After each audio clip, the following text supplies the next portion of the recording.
Okay, I'm live. Wow, I have not done this in a while.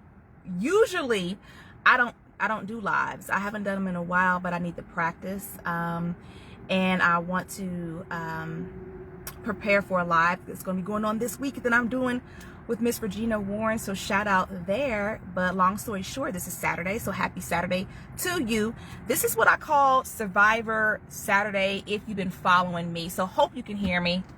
Let me see. Let me see. I think that's better now. All right, there we go. But long story short, Mira here, luxury travel advisor, travel journalist, and motivational speaker. Since the beginning of this year, I've done something that I call Survivor Saturday, since February. It's been a couple weeks. Because I am a survivor of domestic violence, and I'm working really hard to just establish myself a little bit more in that realm, to do more motivational speaking. But I also booked what's called Mira's Luxurious Women's Empowerment Retreat, because I want to be able to provide resources, awareness, support for all women, but especially survivors of domestic violence and others who want to learn more information, because domestic violence is so ugly.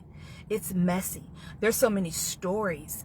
And I want to be able to share what I've been through and my knowledge and help other people, and then take this show on the road, essentially, is the goal of what I want to do. Hey, Angie, how you doing?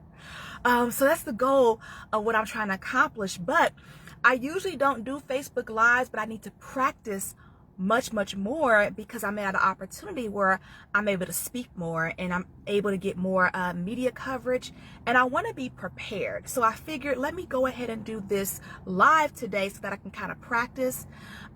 Also, a lot of the times when I post, I pre-record, watch it, think about it, pray about it, and say, okay, do I want to post this? Because although I'm a motivational speaker, I know the power of the tongue. The tongue can be used to be hurtful or to be helpful. Now, everything that I do in the realm of domestic violence is never to be hurtful of anybody. That's including my ex. It is always, number one, to break this ugly generational cycle that persists in my family tree. I can't even explain to you how much that hurts to know that, oh my God, this is something that has happened over so many generations, and I was never made aware for it and had to dig for the information, and over years started to really be able to put the pieces of the puzzle together and see how domestic violence is in both sides of my family within the same Christian community. And I'm going, what's going on? Why? Now, how can I help this next generation of children to be aware? Because awareness is key. When you're aware, then you can make a decision based on what you know. When you do not know, then you make decisions based off ignorance, because you don't know how to protect yourself. So it's always to break a generational cycle. It is always to help as many people as I can. And it's always to heal, because I also am going through this journey and healing along the way, and it just takes time to heal. But usually I do pre-record, just because I want to always make sure that I'm using that tongue the right way. But like I said, being a survivor of domestic violence is ugly, it's nasty, it's messy, but I do want to try this today to see how it kind of goes. Let me do a Facebook Live, see how it goes, and also be able to give myself more practice. I naturally talk fast, so I always have to remind myself to slow down and talk slow. So hopefully I do a good job today with Survivor Saturday. So I'm going to do it on Facebook, then flip up, go to Instagram, and hit it again. Okay. Oh, my thought for the week. Be ready when critics come for you. Oh my goodness. I had a critic come for me so hard this week. Oh my goodness. I posted a documentary to kick off this fund building project that I'm trying to do. Now, I take donations from anybody, men, women, looking for sponsorships. But the way I creatively came up with this concept was to say, okay, well, who wants to take Mira on a date? Either that concept, either you get it or you don't. I'm learning, right? I'm learning. This is the process of learning. Either you get it or you don't. But the whole point is, the fact of the matter is, it's always about for me teachable moments.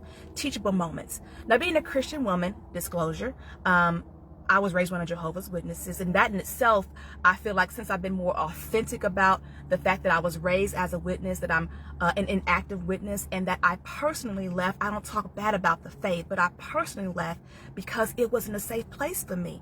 It really was not a safe place for me. So I had to make that decision in order to keep myself safe. But I always make that disclosure. And actually, since I've been saying that and really speaking my authentic truth, I feel like more beautiful things are coming, because that's the part of my journey that I was missing. I felt like, okay, I'm hot. I gotta roll this window down.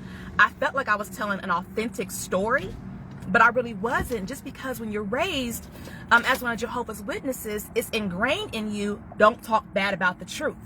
And I'm saying, I'm not talking bad about the truth. I'm talking about what happened to me.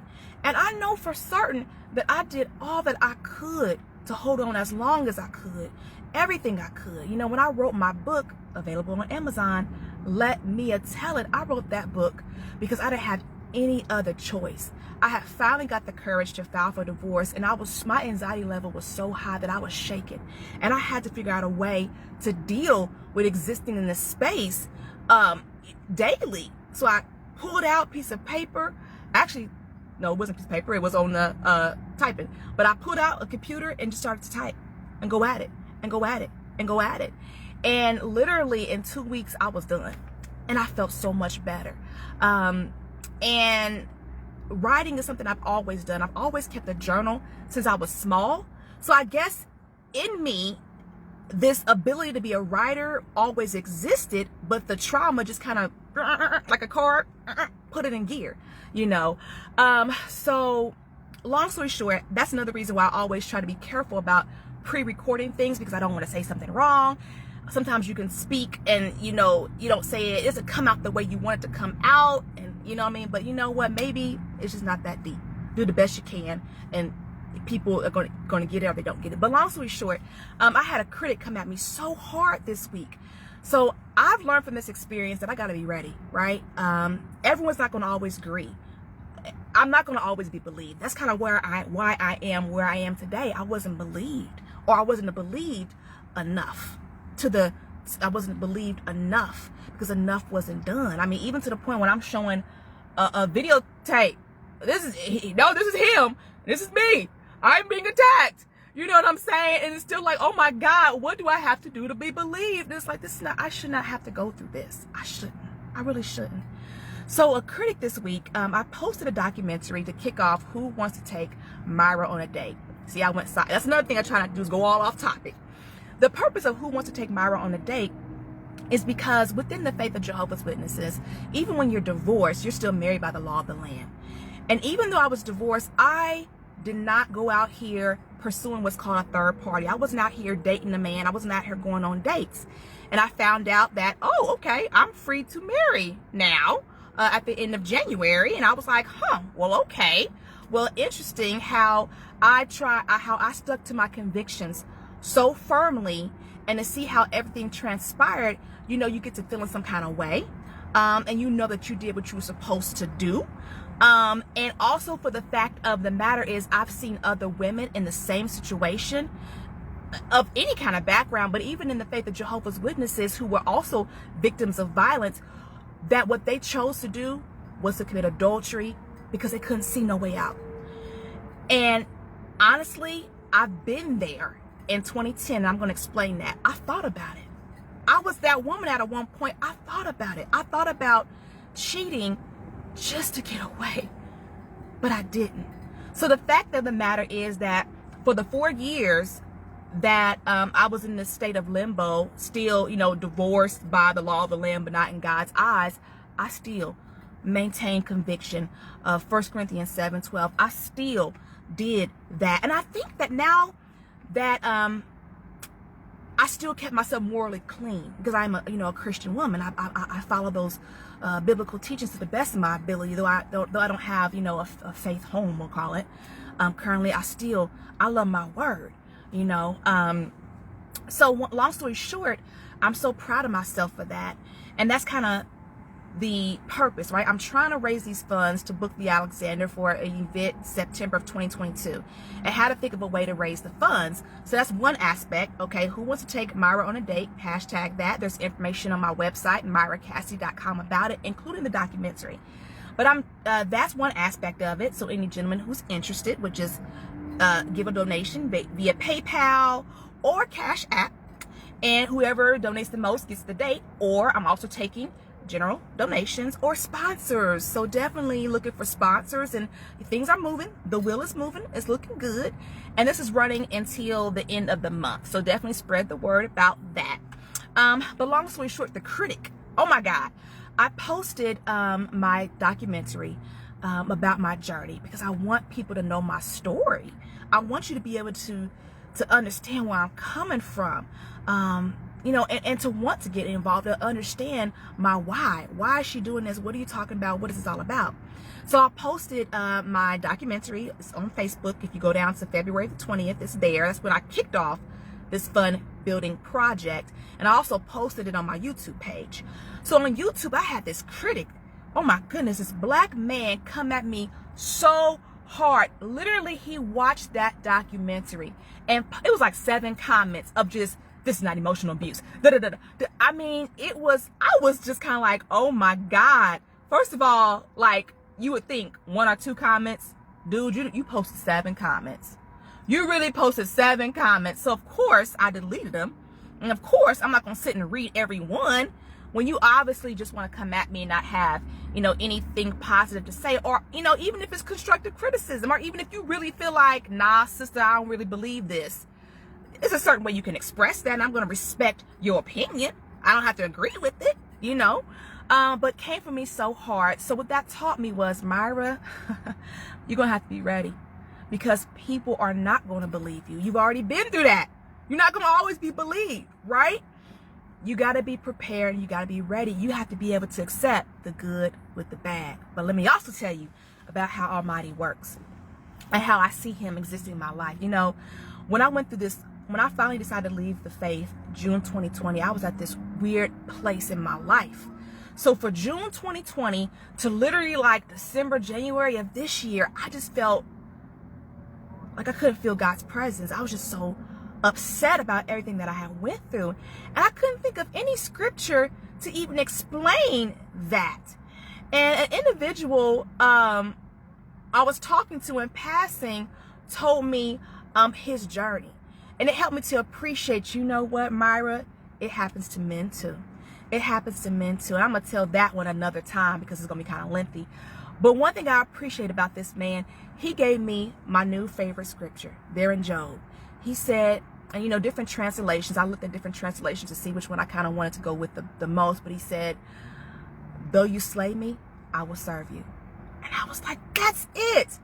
That's it. How in the world could I have decided to walk away from this faith that I love so much, and from June 2020, you know, up until the beginning of this year, feel so blah? You know, even when I prayed, I was just so blah about my prayers. They were very, very routine. You know, I always pray to God that he protect the children, protect us, But sometimes in my moments, I would just, in prayer, I would just be like, you know what, God, we're not friends.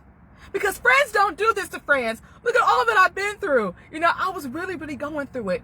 But I felt so relieved to hear that scripture, because it really expresses what that part of my life was. Oh my God. How could I still keep doing, even though my heart was all conflicted and confused, in my mind, I always knew the right thing to do. And that's the scripture. Though you slay me, I will serve you. That's how I really felt in that chunk of my life. But thank God, I feel so much better now. You know what I mean? I literally feel like God is hugging me every day. Now, the beautiful part about this week, when that critic came for me, that critic came for me like last weekend. So about the middle part of this past week, I had 2 amazing women reach out to me and ask me to be a part of this wonderful piece of literature that they are putting together that is the voice of survivors of domestic violence. And I am so honored to be asked to be a part. I'm honored. I'm like, you want me? You want me to share my journey, my story? Absolutely. Absolutely. And it's so beautiful because I don't know all of the other individuals who are going to share their journeys, but some of the individuals included are judges. You know what I mean? And are other women who have been through it, been through it at some aspect, because when you deal with domestic violence, you do have also that legal portion of it, and what they see. So I'm really, really interested on hearing their stories and reading their stories, because there's so many different sides to it, and it is hard going through that. I mean, even if you heard me speak before, the first attorney that I had to let her go, because I'm like, number one, she really didn't understand domestic violence like she should have, which is difficult sometimes to find an attorney that really gets it. And number two, she had a real big problem with the fact that I was one of Jehovah's Witnesses. At that point, I was an active witness. And it's like, the stigma is causing you not to even care. And that's $2,000, over $2,000 of my money that I'm spending trying to get safe and trying to get help. So I'm really, really interested in even reading the stories of the other individuals involved in this piece. But I'm just so honored that I was asked to be a part of it. And then I came back to these individuals and said, well, wait a minute now. My journey gets really, really deep. So how transparent do you want me to be? And the response I got back was, domestic violence is ugly. We need you to be as real and raw as possible. And I was like, I can definitely do that. Now, this is the thing about it. I'm going to talk about the most deepest, darkest point of my life. In 2010, when I almost died from domestic violence. Now, to do this, it's kind of like how an actor or actress would prepare for a role. You have to study it. You have to get your mind kind of right before you go out and you present this information. So for me, I'm always about, when I'm a writer, I take my writing very, very seriously. And because anybody can write, number one. We live in a world where anybody can be a self-published author, right? It really don't take a whole lot, people.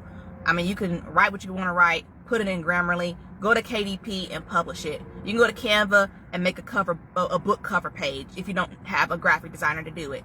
We live in a world where it's very, very simple and very, very easy. But I'm about writing good quality pieces of literature, right? Because anybody can write, but not everybody should write. So I'm very, very serious about writing my best possible work. You know what I mean? And since 2018, I've grown, as a writer. So what I'm going to do today, because I have time to do it today, is I'm going to go back to that point in my life, 2010, so I can start kind of putting the shell of this piece of literature together that I've been asked to be a part of. And plus, I got a little bit of time today. I got a busy schedule, but I got a little bit of time today. So I'm going to allow myself to literally go back to that place, right? I'm going to sit in a dark room and go back to that place. I'm going to remember how it felt to get pushed so hard into a wall that there's a hole because my head hit the wall. I'm going to remember what it felt like to have that man's hands on my neck. I'm going to remember what it felt like for him to pick me up and just drop me on the ground, so I can go back into this place and write. Not only that, what I did was today, when you're going through domestic violence, you learn something. Like, I went through domestic violence counseling services on and off for 10 years throughout this process, starting at the age of 19. And that is another story in itself. But one thing you learn is that, writing is therapeutic, but sometimes when you write, you either rip it up, you write and give it to the individual that you're trying to, convey your feelings to, or you just, you write and tuck it away. Well, in 2010, around this time, I love my parents, though we don't communicate because of all this mess. But in 2010, I wrote a letter to my dad, and I always kept it, though I also gave it to him. But I always kept it, not like, it kind of sounds silly when you say you kept it, because I'm like, what are you keeping it for? It's not like to blackmail or anything like that, but no, so that I knew that I tried to fix our relationship.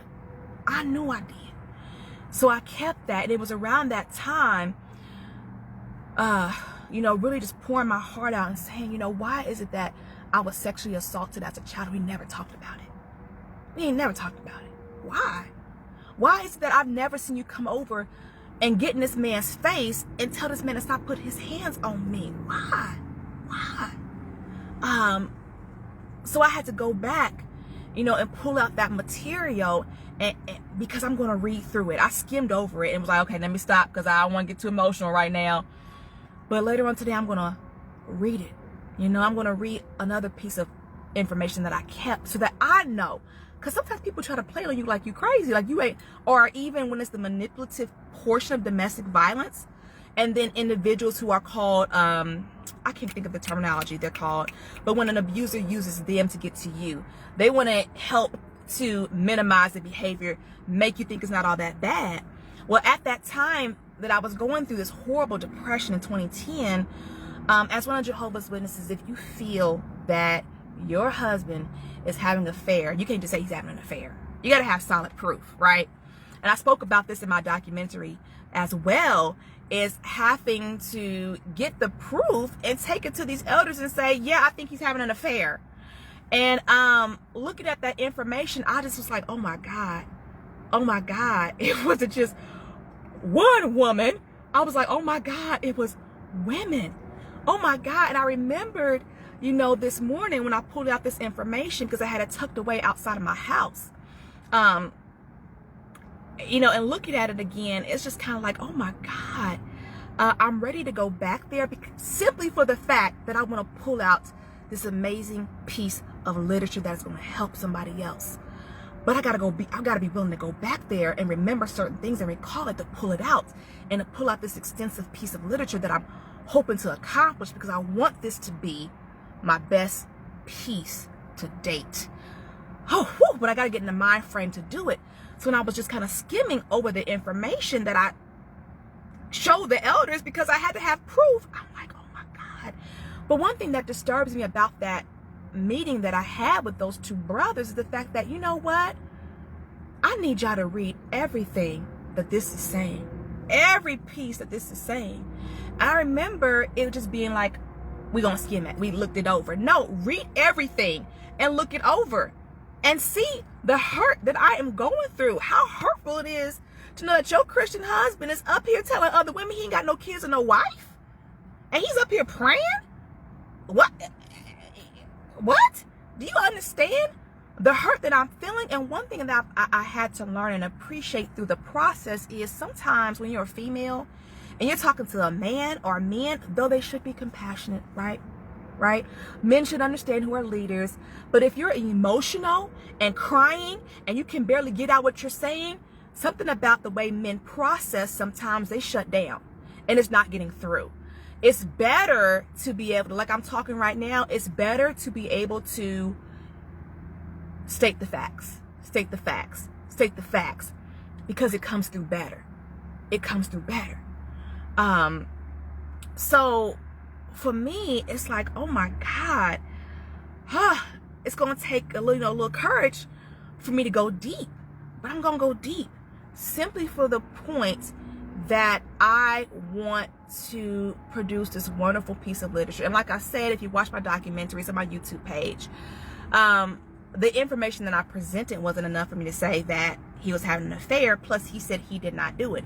So if he's saying he didn't do it in the story, but it's like, you clearly went to go see another woman. So what did you do?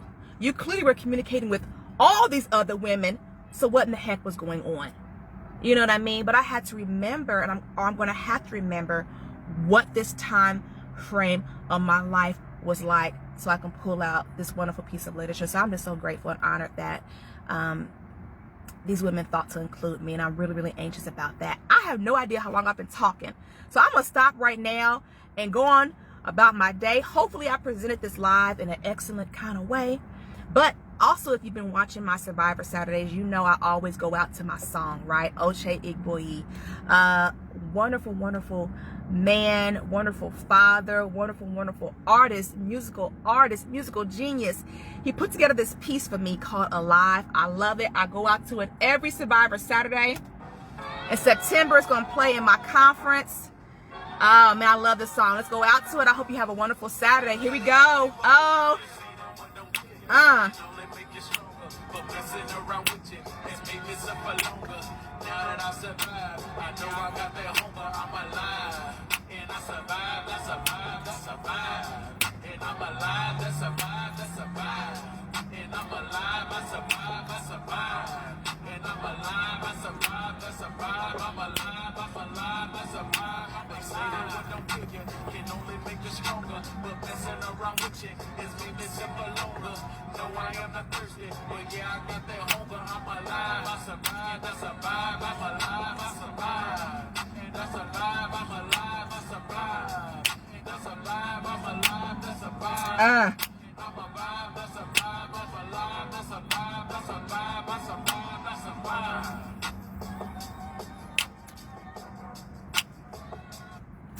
And I am out.